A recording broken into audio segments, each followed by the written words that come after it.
Grandes genios e inventos de la humanidad. Radioactividad. Henri Becquerel, Marie y Pierre Curie.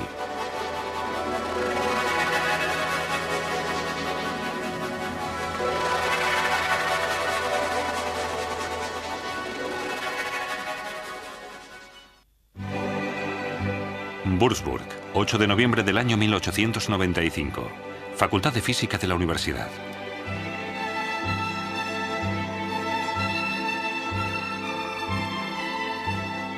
Wilhelm Conrad Röntgen, director de la facultad, trabaja en su laboratorio. Con una bobina de inducción genera alta tensión que envía, a través de 2 electrodos metálicos, a un amplio tubo sellado al vacío. El tubo produce fluorescencia. Por casualidad, Röntgen descubre que una pantalla cubierta con platinocianuro de bario también produce fluorescencia.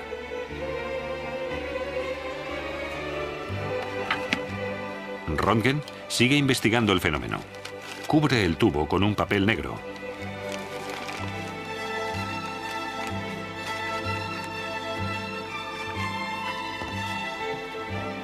La pantalla sigue produciendo fluorescencia. Del tubo parecen surgir unos rayos capaces de atravesar materia opaca. Estos rayos X, como los denominó Röntgen, parecen estar estrechamente relacionados con el fenómeno de la fluorescencia. Los resultados de estas pruebas los recopiló en su publicación Un nuevo tipo de rayos. El día de Año Nuevo de 1896, redactó unas separatas que envió después a varios colegas de especialidad. Adjunta, les envió la primera imagen tomada por rayos X.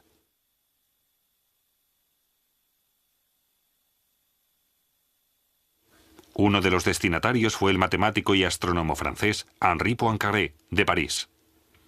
Poincaré describió los misteriosos rayos del señor Röntgen ante la Academia de Ciencias. Henri Becquerel, uno de los miembros de la Academia, se interesó especialmente por la relación entre los rayos X y el fenómeno de la fluorescencia. Becquerel examinó todos los materiales fluorescentes disponibles para ver si podían oscurecer una placa fotográfica envuelta en papel negro.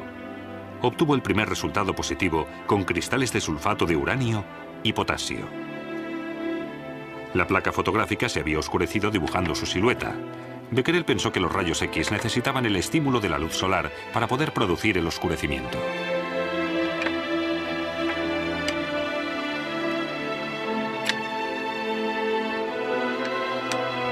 Pero cuando se disponía a seguir investigándolo, el tiempo cambió y el sol se escondió.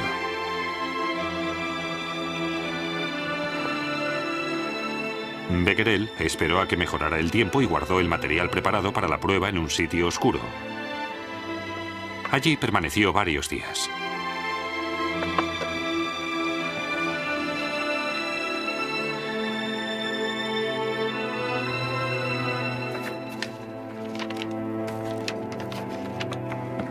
El 1 de marzo de 1896, Becquerel reveló la placa. El resultado fue sorprendente. A pesar de que el material no había entrado en contacto con la luz solar, la placa fotográfica se había oscurecido. Becquerel había descubierto un nuevo tipo de rayos, pero los rayos de uranio, como él los llamó, apenas despertaron interés.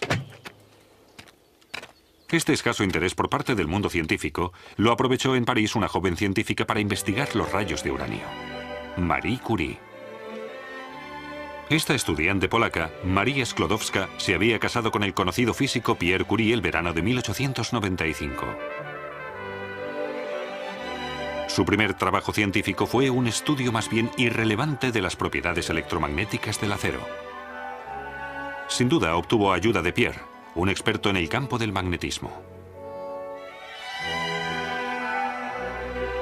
En 1897, Marie Curie dio a luz a su primera hija, Irene. Pero para Marie, la maternidad no fue razón para dejar su trabajo científico. Quería doctorarse. En esa época, ninguna mujer había conseguido doctorarse en su especialidad en toda Europa. Con la investigación de los rayos de uranio esperaba pisar tierras vírgenes de la ciencia. Y apenas tardó unos días en obtener su primer éxito. Marie Curie descubrió el torio, un nuevo elemento con radiación.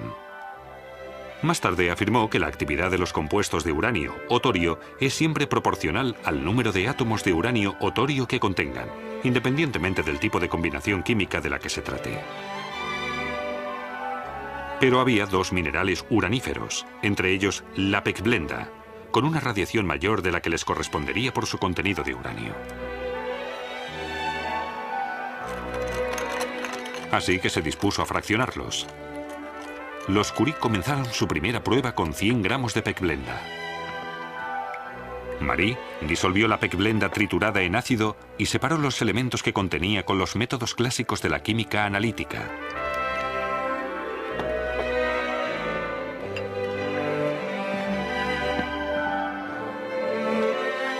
Al final del fraccionamiento, Marie Curie obtuvo un polvo negro de elevadísima radiación. En honor a su patria, decidió llamar al nuevo elemento allí formado polonio. El comportamiento de esta sustancia de elevada radiación lo describió con el término radiactivo.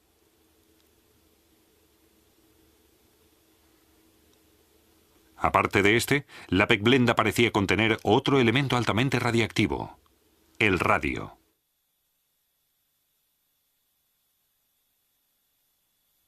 En 1899, los Curie cogieron 1 tonelada de residuos de las minas de pechblenda de St. Joachimsthal, Bohemia.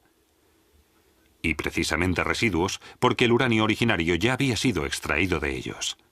El uranio se utilizaba en aquella época para la industria del vidrio.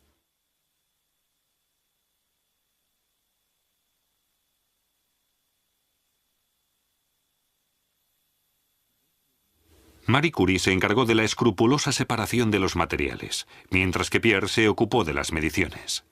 En esta cadena de trabajo, Marie eligió sin duda la labor más peligrosa. Pero en aquella época, apenas se conocían de los terribles efectos de la radiación en los seres vivos.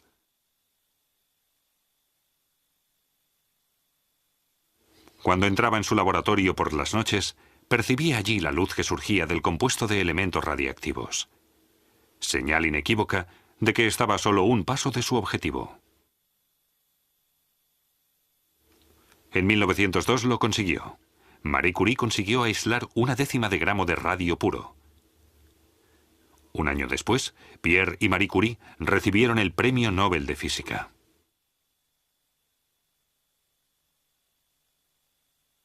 Los Curie compartieron el premio con Henri Becquerel, el descubridor de la radioactividad. En 1911, Marie Curie volvió a recibir el Premio Nobel, esta vez de Química. La radioactividad es una propiedad del núcleo atómico. Un núcleo inestable emite radiación para de esa forma volver a estabilizarse. En la radiación pueden intervenir también haces de partículas como los núcleos de átomos de helio o los electrones. Por otra parte, de otros núcleos pueden emanar ondas electromagnéticas muy energéticas. En 1920, Marie Curie comenzó a acusar en su salud las consecuencias de su trabajo. Sin embargo, realizaba cada vez más viajes para dar charlas y congresos. El 4 de julio de 1934, Marie Curie murió como consecuencia de las décadas de contacto despreocupado con sustancias radiactivas.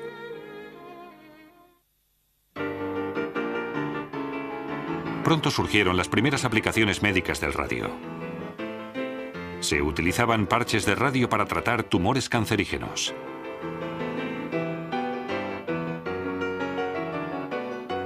Los parches contenían núcleos de helio denominados partículas alfa que mataban a las células enfermas de la piel.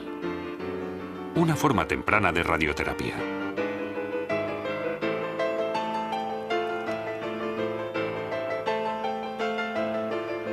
Trágico fue el destino de las pintoras industriales. Con finos pinceles aplicaban una radiactiva pintura luminiscente en los círculos de los instrumentos de los aviones. Las pintoras aguzaban los pinceles con la boca. Muchos años después, la mayoría de ellas murieron de cáncer. En 1935, la hija mayor de Pierre y Marie Curie, Irène, ganó junto a su marido, Frédéric Joliot Curie, el Premio Nobel.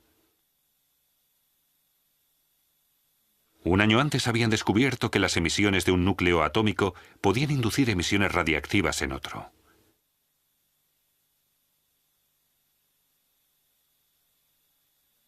Con ello, los Joliot-Curie habían descubierto el fenómeno de la radioactividad artificial. Frédéric Joliot, un físico nuclear destacado en Francia, se puso al frente del movimiento pacifista de su país y se manifestó en contra de las armas atómicas. Las sustancias radiactivas que no existen en la naturaleza, como el plutonio, se forman en cantidades considerables durante las explosiones termonucleares. Durante las pruebas de la bomba atómica que se realizaron en los años 50 y 60, se esparció material radiactivo por todo el globo en los territorios más diversos.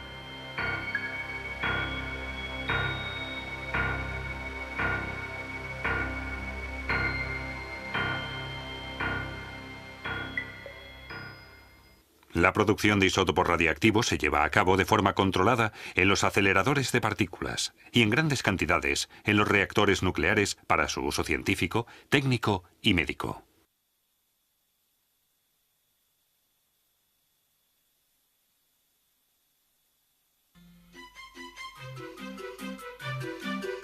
Para proteger a los técnicos y científicos, los materiales altamente radiactivos están protegidos por una capa de hormigón de 1 metro y ventanas de vidrio de plomo.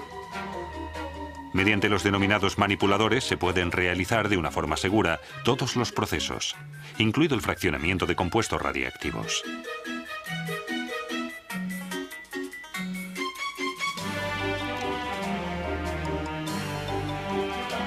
Los radionucleidos en el campo de la medicina.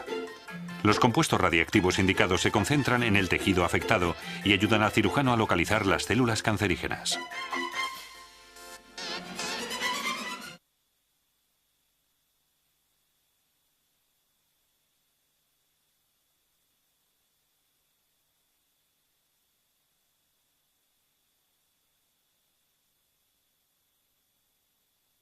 El ejemplo más conocido, el yodo radiactivo.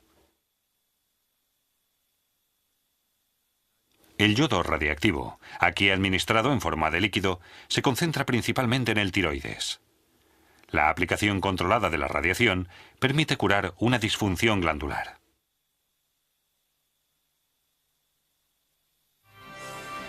En la actualidad, apenas hay un campo de la ciencia moderna en el que no intervengan los isótopos radiactivos. Permiten investigar los procesos químicos de las células vivas. Posibilitan el seguimiento de los medicamentos dentro del cuerpo humano y detectar disfunciones de diversos órganos. Se pueden crear compuestos químicos radiactivos y descifrar los mecanismos de reacción. Los isótopos radiactivos ayudan a la lectura del código genético. Son una herramienta habitual de la genética molecular. Los isótopos requeridos para ello se producen en un reactor de investigación. En este núcleo tienen lugar las reacciones que generan núcleos radiactivos del paso de núcleos atómicos inestables a estables. Hace más o menos un siglo se descubrió la radioactividad natural. En ella se basan las nociones modernas de la formación de los átomos, de los procesos atómicos y del núcleo. Y sí ha demostrado que, al contrario de lo que se pensaba, el núcleo atómico es completamente divisible. Con la ayuda de enormes aparatos como este acelerador de partículas, hoy los científicos pueden ver más de cerca el interior de la materia con la esperanza de resolver sus misterios.